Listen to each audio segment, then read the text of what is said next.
उजळायवाडी परिसरात काल वाढदिवस साजरा करण्यासाठी गेलेल्या तरुणावर काही संशयितांनी जीवघेणा हल्ला केला। तलवारीच्या धाकानं दहशत माजवत आरोपींनी फिर्यादीसह महिलांनाही धमकावलं।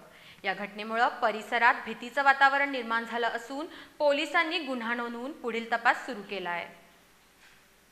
दिनांक 18 सप्टेंबर रोजी रात्री उजळायवाडीतील राजमून स्वीट्स इथं वाढदिवस साजरा करण्यासाठी आलेल्या फिर्यादीवर आरोपी अक्षय पाटील, रोहन पाटील आणि त्यांच्या साथीदारांनी तलवारीनं हल्ला केला आहे। जीव घेण्याच्या उद्देशानं करण्यात आलेल्या हल्ल्यात फिर्यादीच्या मानेवर वार झाला। बचाव करताना हातावरही गंभीर जखमा झाल्यात। त्यानंतर आरोपींनी दुकानातील काचा फोडल्या, शटर बंद केलं आणि शेजाऱ्यांना धमकावत दहशत माजवली।